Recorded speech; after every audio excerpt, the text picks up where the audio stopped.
During the Ebola outbreak in West Africa, more than 10,000 Americans went to Liberia, Guinea, and Sierra Leone to help contain the virus. As I reported this book, I was struck by the incredible cross-section of people who responded. Army officers, virus hunters, logistics experts, and just regular people who wanted to show up and help. Ron Klain, who headed the White House Ebola response, told me a story that underscored the diversity of the American response. It starts at this event President Obama held in February 2015, where he thanked the first responders who ran toward the disaster when so many others were running away. We invited all the American Ebola survivors to attend, and almost all of them came. And it was the first time almost all of them had ever been together.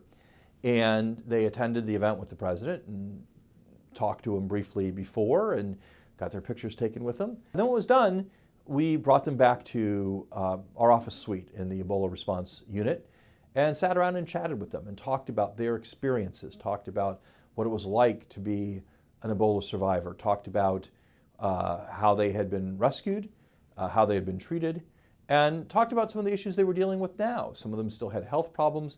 Most of them were facing isolation and stigmatization from their neighbors, sadly. I was incredibly taken by the fact that this really was an unbelievable cross-section of our country that was presented there. We had an Asian American nurse from Dallas, Texas, and an African American nurse from Dallas, Texas.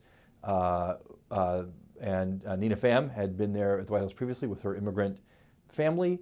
And at the other end, you had Craig Spencer, a super well-educated, very progressive doctor from New York. Kent Brantley, a evangelical who worked for one of the most conservative evangelicals in the country, Franklin Graham, who had gone to Africa to try to fight this disease. Nancy Wright-Bowl, just an amazing array of kind of all people of all colors and ages and ideological views, all who had done something to try to fight this disease and had wound up with the disease themselves.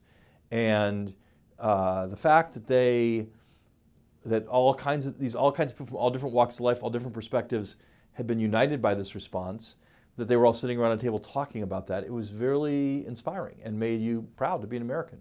Kent Brantley said, look, I was in Africa, I got this disease.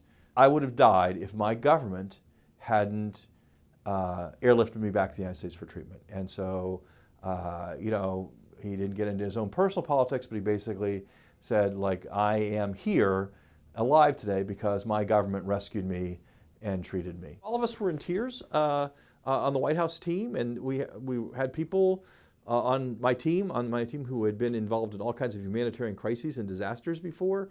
It's a very experienced, hard-baked team, but I think there was something about being in the room with these people and hearing about their experiences and hearing about how some of it still was with them, both physically, mentally, and in terms of their social interactions with other people, and appreciating what an amazingly diverse and yet unified group it was that I think really touched everyone.